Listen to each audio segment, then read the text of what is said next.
Di suatu malam yang dingin, sepasang kekasih yang tengah asik berduaan dibunuh dengan kejinya. Peristiwa ini langsung menghebohkan Korea Selatan. Ternyata pembunuhan ini adalah pembunuhan untuk yang ke-7 kalinya. Akibat kejadian itu, keesokannya banyak reporter dari bermacam media langsung menyerbu ke TKP. Situasi para reporter dalam mendapatkan berita benar-benar tidak kondusif. Salah seorang reporter itu adalah Muhyuk, yang merupakan karakter utama dalam film ini. Muhyuk pun menyiarkan berita yang ia dapatkan.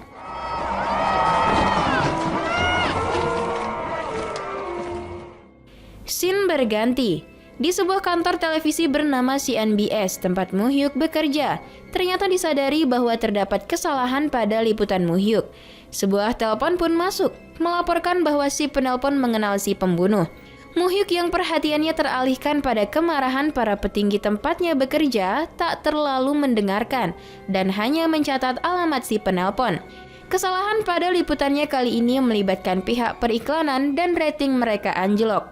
Karena hal itu, Muhyuk pun dipecat. Merasa putus asa, Muhyuk lalu pergi ke apartemen mantan istrinya Sujin. Perasaan Muhyuk yang kacau membuatnya sedikit emosi melihat Sujin pulang diantar seorang pria. Padahal pria culun itu hanya seniman di tempat kerja Sujin. Melihat tingkah berlebihan Muhyuk yang jelas-jelas hanya mantan suami pun membuat Sujin mengungkit kesalahan masa lalu. Akhirnya Muhyuk tidak diizinkan masuk ke apartemen. Diketahui ternyata Sujin kini dalam kondisi hamil anak Muhyuk. Hal ini juga baru diketahui Muhyuk setelah mereka bercerai. Selepas dari pemecatannya, Muhyuk mencoba menelpon semua kenalannya untuk mencari kerja. Tapi sayang hasilnya nihil. Kehamilan Sujin sesungguhnya menjadi motivasi Muhyuk untuk mendapatkan pekerjaan. Muhyuk lalu ke kantor stasiun TV lain. Ia meminta temannya mencarikan pekerjaan baru. Di sana ia tiba-tiba teringat akan alamat si penelpon tempo hari. Ia pun pergi ke alamat tersebut. Sampai di lokasi ia bertemu dengan seorang wanita bernama Clara alias si penelpon. Clara menjelaskan bahwa ia melihat tetangganya pulang berlumuran darah saat pulang ke rumah. Lalu keesokannya berita pembunuhan pun tersebar. Hal itulah yang membuat Clara yakin bahwa pria yang dilihatnya itu pasti pembunuh yang diberitakan. Clara tidak lapor polisi karena takut kedoknya sebagai seorang imigran gelap Korea terbongkar. Mengetahui pria itu sekarang tak di rumah, Clara dan Muhyuk pun lalu mendatangi rumah tersebut. Clara mengintai keadaan di luar rumah, sementara Muhyuk masuk ke dalam. Sambil berjaga-jaga, ia memperhatikan dengan detail tiap sisi rumah. Muhyuk melihat banyak benda yang mencurigakan, juga catatan tentang skema pembunuhan tertempel di dinding. Karena terkejut mendengar sebuah suara, tak sengaja ia menarik salah satu catatan tersebut. Muhyuk pun berjalan ke kamar mandi. Di sana ia terkejut melihat darah berserakan di lantai. Seekor kucing yang mengagetkannya membuat Muhyuk malah memegang darah itu. Ia pun semakin panik dan berlari keluar rumah. Muhyuk dan Clara berlari kocar-kacir dan memutuskan untuk melapor pada polisi.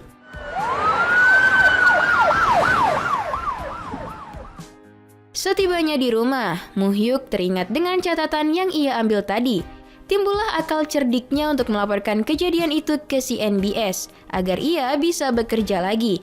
Muhyuk mengakui bahwa berita itu ia dapatkan dari seorang narasumber rahasia alias si pengungkap. Atasannya yang mengetahui hal itu langsung bertindak cepat. Mereka menyiarkan berita itu di pagi hari. Bahkan Muhyuk sendiri yang menyiarkan kejadian itu serta catatan yang ia temukan. Catatan itu ternyata berisi perasaan pembunuh saat melakukan aksi kejinya. Setelah selesai, seketika berita itu meledak di mana-mana. Muhyuk pun kepalang senang.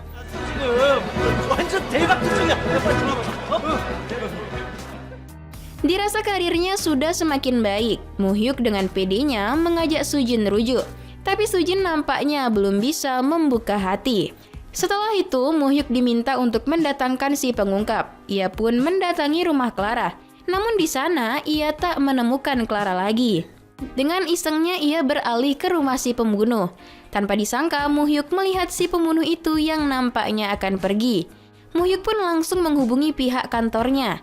Ia menjelaskan sekarang tengah mengikuti mobil merah yang dikemudikan oleh sang pembunuh. Mendengar itu rekannya justru menyuruh Muhyuk untuk merekam aksinya mengikuti sang pembunuh. Sambil menyetir, ia pun bersusah payah mendapatkan gambar mobil merah itu. Hingga tibalah ia ke tempat pemberhentian mobil. Ia pun mengikuti perginya si pembunuh. Di sanalah terungkap bahwa orang yang ia sangka pembunuh adalah seorang pemain teater.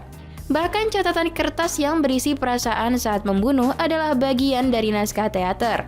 Naskah tersebut dikutip dari sebuah novel. Muhyuk yang melihat itu langsung lemas. Ternyata selama ini tersangka yang dimaksud dalam beritanya bukanlah pembunuhnya. 이런 거 함부로 만들고 그러면 잡혀가. 필요 없어. 카메라 필요 없다고. Pihak kepolisian pun ternyata merasa janggal. Mereka ingin tahu identitas si pengungkap dengan mendatangi manajer serta sutradara CNBS. Manajer CNBS yang tak mau berbagi info beralasan bahwa mereka melindungi privasi dan keselamatan si pengungkap. Perdebatan antara mereka pun tak terelakkan. Akhirnya, bukti catatan itu diserahkan ke kepolisian. Pihak kepolisian pun langsung mengirim catatan itu ke tim forensik untuk diteliti. Malamnya, manajer CNBS beserta sutradara melakukan pertemuan dengan Muhyuk. Saat itu, Muhyuk yang merasa riwayatnya sudah tamat berniat akan memberitahu yang sebenarnya. Namun saat itu, ia justru diberikan uang segepok. Bahkan ia dipromosikan jabatan menjadi wakil direktur CNBS. Awalnya ia menolak, namun sutradara tetap memberikan uang itu. Saat sang sutradara meminjam handphone Muhyuk, tak sengaja ia melihat video saat Muhyuk mengejar mobil merah pelaku. Muhyuk pun tak bisa mencegah mereka melihatnya.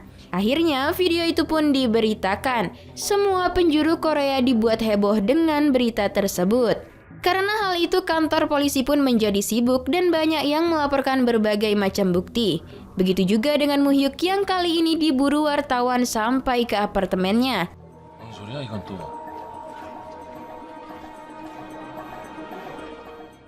Setelah berhasil menghindari wartawan, Muhyuk tampak sangat frustasi dengan semua kejadian ini.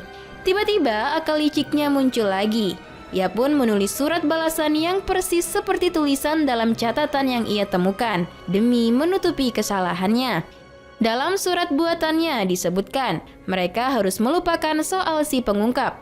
Jika tidak, maka keselamatan si pengungkap akan terancam. Para staf CNBS nampak kehabisan akal dengan munculnya surat itu, karena keinginan mereka adalah si pengungkap dapat dibawa Muhyuk ke layar kaca, jika tidak minimal dapat bertemu dengan mereka. Saat itu Muhyuk mengusulkan untuk mengakhiri semuanya dan menutup berita itu dengan berita lain, tapi yang lain tak setuju. Kritik tajam pasti akan menghujam CNBS. Saat sibuk mencari jalan keluar, sang manajer justru semakin tertarik dan menyuruh mereka untuk meledakkan berita itu. Bahkan Muhyuk yang diminta membalas surat tersebut di acara selanjutnya. Si manajer pun optimis hal itu dapat membuat si pelaku menyerahkan diri. Sandiwara yang dibuat Muhyuk justru melahirkan episode panjang. Dengan muka tertekan, akhirnya Muhyuk menyiarkan berita itu. Teman-temannya yang sedang fokus menyaksikan merasa terganggu dengan sirine mobil polisi yang mendatangi kantor mereka. Polisi dibuat kesal dengan CNBS dan tentunya dengan Muhyuk. Muhyuk pun terlihat cemas. Saat itu juga Clara menelpon. Clara meminta bertemu dengan Muhyuk di lobi kantor. Ia pun langsung bergegas menemui Clara. Saat itu hampir saja Muhyuk keciduk pihak polisi. Namun dengan cepat Muhyuk menarik Clara ke toilet. Di sana Muhyuk menceritakan kesalahpahamannya. Namun Clara tentu sudah tahu yang terjadi. Bukannya ikut takut diringkus polisi, Clara yang gak tahu sopan santun malah minta duit 30.000 US dollar untuk pulang kampung. Ia bahkan sampai mengancam Muhyuk. Dengan berat hati, Muhyuk pun berjanji akan memberikan duit itu. Di tempat lain, Sujin juga mendapat kesulitan. Ternyata seniman yang melukis di galerinya ketahuan nyontek karya orang lain. Alhasil Sujin dan rekannya pun mengamuk pada seniman itu. Scene berganti. Polisi kembali berdebat dengan pihak CNBS. Saat itulah Muhyuk diminta menceritakan kejadiannya. Dengan terbata-bata ia pun menjelaskan semua kejadiannya. Sampai ketika ditanya ciri-ciri pelaku, ia pun mulai ngasal-ngasal mendeskripsikannya. Kapten polisi itu nampaknya mencium keanehan berita mereka. Karena satu pun fakta tak ada yang cocok dengan bukti yang mereka temukan di lapangan. 차 넘버 하나 못 건질 것 같은 씨발 쓰레기 같은 걸 나보고 지금 믿으라고? Tiba-tiba seorang karyawan TV mengabarkan bahwa server mereka lumpuh saking tingginya traffic pemirsa CNBS. Semua orang langsung mengecek komputer masing-masing dan bertepuk tangan menyambut Muhyuk. Sementara pihak kepolisian menelusuri asal-muasal Muhyuk bertemu dengan si pengungkap dengan mendatangi teman Muhyuk waktu itu. Walaupun mendapatkan beberapa informasi, namun mereka masih belum bisa memecahkan teka-tekinya. Bahkan video yang tersebar sangat buram. Hingga akhirnya hasil penelitian catatan pun keluar. Dari penelitian itu dijelaskan bahwa tulisan tangan dari dua surat tersebut berbeda. Ya, jelas berbeda. Kan yang satu tulisan Muhyuk. Hadeh. Bahkan noda merah yang terdapat di surat pertama ternyata bukan darah, melainkan saus tomat. Sementara di CNBS, Muhyuk mendapat kejutan kenaikan jabatan menjadi wakil direktur. Semua orang bahagia menyambut Muhyuk, namun Muhyuk malah semakin gelisah. Selanjutnya ia diundang ke acara radio. Di sana mereka membahas tentang catatan yang ditemukan mirip dengan isi sebuah novel, di mana ending dalam novel tersebut tokoh utamanya menghabisi nyawanya sendiri saat diminta memberikan sepatah dua patah kata. Muhyuk pun meminta kepada sang pembunuh agar menyerahkan diri. Sama-sama berada dalam situasi yang sulit, Muhyuk dan Sujin akhirnya rujuk. Mereka pun kembali tinggal satu atap. Muhyuk yang sibuk membaca komentar netizen di internet, tiba-tiba mendapat SMS dari seseorang yang bernama Choi Jung Ho. Saat sedang mengingat-ingat, tiba-tiba polisi menelpon dan membawanya ke suatu tempat. Ternyata ia dibawa ke padang rumput tempat pembunuhan baru telah terjadi. Kapten polisi pun menunjukkan tubuh mayat itu. Melihat luka lebih dari 20 tusukan, polisi yakin itu sudah pasti mayat si pengungkap. Ditambah cara membunuhnya pun sama. Muhyuk yang mendengar hal itu hanya terdiam nanar. Si pembunuh kini mengikuti permainan Muhyuk dan membunuh berdasarkan apa yang telah diberitakan. Sementara polisi jadi percaya dengan kebohongan Muhyuk. Muhyuk pun pergi melihat mayat itu. Saat ditanya apakah itu si pengungkap atau bukan, Muhyuk tampak tak bisa berkata-kata. Karena mayat yang ada di hadapannya tentulah bukan si pengungkap. Karena si pengungkap yang asli adalah Clara. Namun di sini Muhyuk dengan sandiwaranya kembali berbohong dengan membenarkan bahwa mayat tersebut adalah si pengungkap. Saat mendengar nama mayatnya Choi Jung Ho, ia baru menyadari bahwa mayat tersebut adalah aktor teater tempo hari. Ia pun melacak nomor yang mengirim SMS tersebut. Setelah mendapatkan lokasinya, ia pun pergi. Scene berganti. Sujin tampak bertemu lagi dengan si seniman. Seniman itu mengungkapkan perasaan tulusnya pada Sujin. Tapi Sujin terlanjur benci karena kejadian tempo hari. Karena diusir oleh polisi yang berjaga di sana, seniman itu pun meneriakkan bahwa suami Sujin harus tahu yang sebenarnya. Tapi Sujin tetap pergi dan tak peduli. Hubungan seperti apa yang dimiliki oleh Sujin dan seniman itu? Oke, mari kita lanjutkan ceritanya. Muhyuk pun sampai ke lokasi. Ia tampak bingung karena berada di sebuah gedung tua terbengkalai. Di sana ia melihat mobil merah Choi Jung Ho. Dengan perasaan was-was, Muhyuk menelusuri tiap ruangan, hingga tiba di salah satu ruang kosong. Lalu seseorang menghampirinya. Kemudian orang tersebut menjawab rasa penasaran Muhyuk dengan menjelaskan bahwa harusnya Muhyuk berterima kasih padanya. Karena sekarang hanya dialah satu-satunya yang menyadari sandiwara Muhyuk. Dan berkat dia, mayat pengungkap sudah muncul. Asik mengoceh sendiri, Muhyuk yang sadar orang itu pelaku yang sebenarnya hanya mematung di tempat. Tampak bahwa pelaku ternyata adalah seorang pemuda nolep yang psiko. Lalu ia pun penasaran, kenapa pelaku itu tega melakukan pembunuhan lagi. Sang pelaku yang santuy justru seolah mewujudkan hayalan Muhyuk. Karena dengan adanya pembunuhan lagi, maka sandiwara Muhyuk menjadi nyata. Novel yang berisikan catatan palsu itu bahkan telah dibaca si pelaku. Ia menceritakan setelah membaca novel itu, ia seperti terlahir kembali. Awalnya ia membunuh tanpa alasan yang jelas, namun kini ia mengungkapkan keinginannya untuk membuat semua kejadian di novel itu menjadi nyata dan mengakhirinya persis seperti yang ada di novel, yakni ia akan mati seperti tokoh utamanya. Muhyuk yang menyadari bahwa pelaku adalah psikopat yang kejam melari terbirit-birit meninggalkan si pelaku. 나 팔아가지고 유명해지고 승진, 너 돈도 많이 벌었지. 시체가 나오면 기자님이 날 직병해줘요. 그럼 되겠네. 솔직히 말해서 너야말로 이 모든 게 사실이 되길 바라는 게 사실이잖아. Muhyuk yang panik dan cemas akan keselamatan Sujin langsung bergegas menyuruh istrinya tersebut menginap di galeri temannya.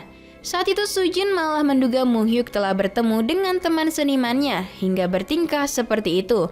Ia pun terus mendesak Muhyuk agar cerita, tapi Muhyuk belum mau menceritakan. Setibanya di galeri, Muhyuk keluar menemui teman Sujin. Sujin yang berada di dalam mobil penasaran dengan rute perjalanan suaminya itu. Lalu ia pun melihatnya. Pihak kepolisian masih memburu pelaku dan mengamankan bukti-bukti yang ada. Mereka pun curiga pada seseorang bernama Sudoho yang sudah 3 hari tidak jelas keberadaannya. Sementara Muhyuk yang baru sampai ke CNBS terkejut saat temannya memberitahu bahwa sang pelaku kembali mengirim surat yang berisi biodatanya. Tak hanya itu, ternyata surat tersebut adalah surat wasiat yang menerangkan bahwa pelaku akan mati seperti karakter utama dalam novel. Tak lama setelah merenung, ia bergegas menuju tempat penyiaran berita CNBS. Pihak kepolisian yang juga menyimak berita itu langsung bergegas menuju ke TKP pertama, di mana di sanalah mereka menduga tempat Sudoho akan gantung diri. Pihak CNBS telah merilis foto dan identitas Sudoho, di mana identitas itu sama persis dengan yang disebutkan Muhyuk. Tahu foto dan identitas yang dipublikasikan adalah orang yang berbeda. Muhyuk pun memberitahu manajernya bahwa orang itu bukanlah pelakunya. Muhyuk memohon agar berita itu jangan sampai disiarkan. Tapi si manajer yang gila rating ini tetap menyiarkan berita itu.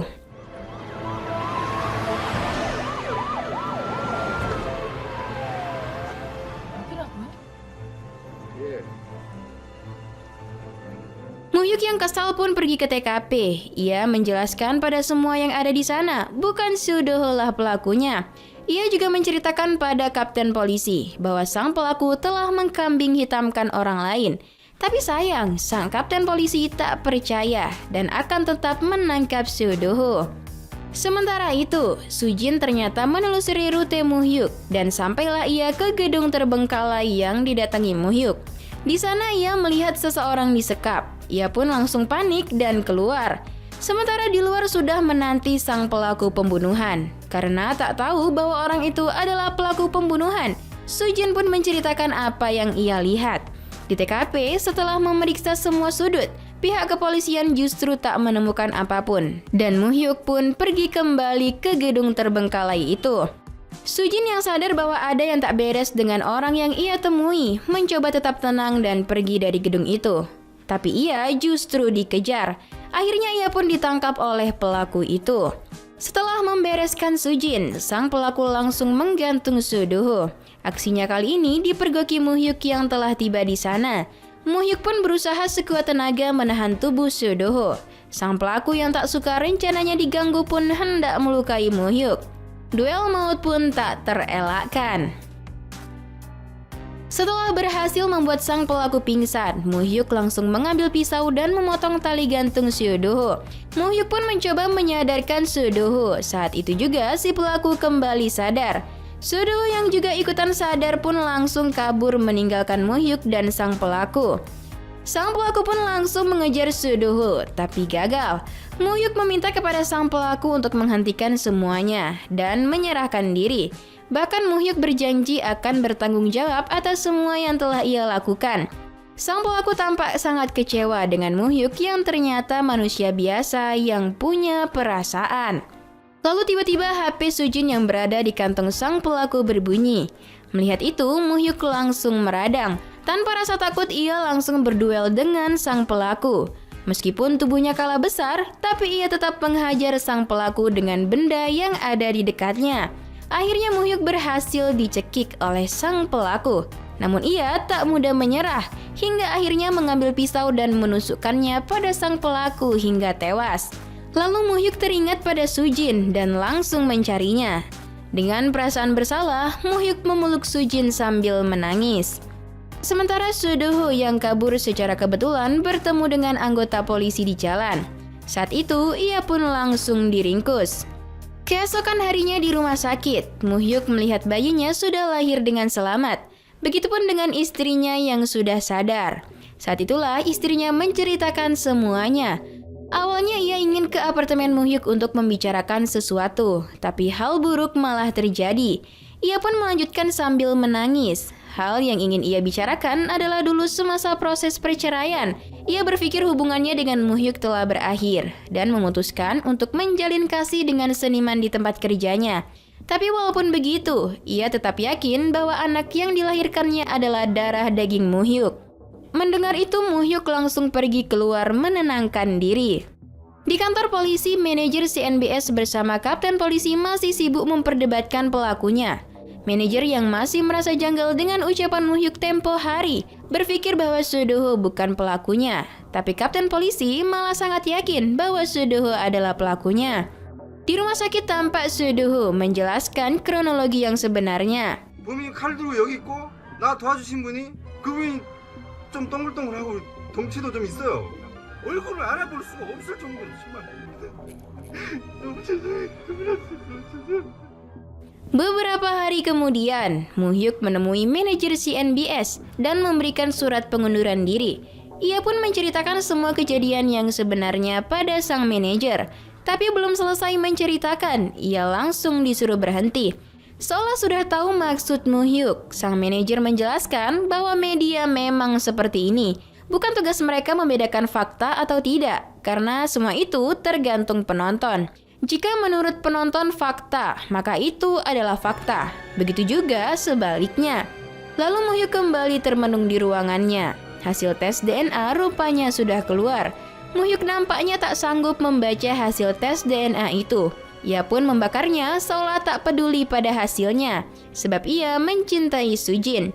Kemudian ia keluar dan memperhatikan para karyawan yang sedang bekerja. Lalu ia meninggalkan kantor dengan senyuman untuk pergi menjenguk putrinya di rumah sakit. Dengan begitu, film pun tamat.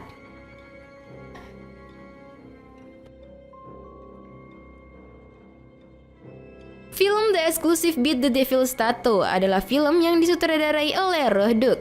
Film yang rilis pada tahun 2015 tersebut dibintangi oleh sederet bintang populer seperti Jo Jung-suk, Lee Hana, Dae Sung-woo, dan Kim Dae-myung.